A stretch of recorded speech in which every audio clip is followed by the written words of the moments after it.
I was having terrible problems connecting to work from home over VPN. My MS Communicator, IM, and Outlook just wouldn't work right over VPN. The help desk at work blamed by bandwidth and ISP, Comcast.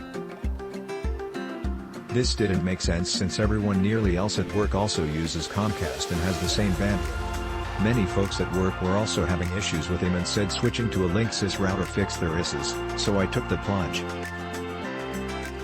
It did fix my IM. And, the wireless signal strength is better than before. But, it didn't fix Outlook. Linksys and my IT help folks looked at it. I spent more time rebooting my computer in the past week than I could stand. Outlook still would not work over my wireless, but I could connect with no issues over my neighbor's unsecured network. I called Comcast and they wanted to upgrade my modem software but said the thing was so old it had to be replaced. A Comcast guy was at my house by later in the day and replaced my modem in less than 1 hour, half of that on hold waiting for the tech guy at Comcast proper to pick up the phone so they could work together. Within minutes of the modem being set up I was happily working away over VPN using Outlook and IM and everything else. It's nearly as fast as being in the office. My connection over VPN and not over VPN is clearly faster than before, it's also less prone to dropouts. Long story short. It's a great router but don't expect it to fix everything. Make sure your modem is the most up-to-date both in terms of hardware and software too. Basically, any piece of anything between you and your internet could gum up the works and it's hard knowing where the issues is, router, modem, network card, etc. I can't believe the number of well-trained tech people I spoke to and not one of them questioned the modem.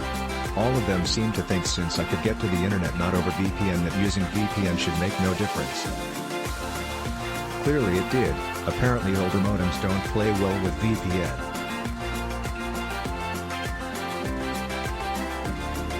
While I was prepared to write glowing review, I recently noticed a problem with the power supply and startup of this router. This startup problem has been observed by other users who apparently believe they have a defective product and posted their experiences on the web. Hopefully this review will help as there is a simple solution. Basically, if the power supply is cold, disconnected from electrical outlet several hours, and still attached to the router, the Cisco-Linksys WRT160N will have trouble starting up when the DC power supply is plugged into the electrical outlet. The router goes into an endless loop in what appears to be a failed boot sequence with all lights flashing simultaneously. There is an easy remedy to this problem that may not be obvious at first. Disconnect the other end of the power supply from the router and then plug the power supply into the electrical outlet. Allowing the power supply to warm up for as little as few seconds allows the router to boot normally. My suspicion is there might be a current or voltage spike that wreaks havoc on the router.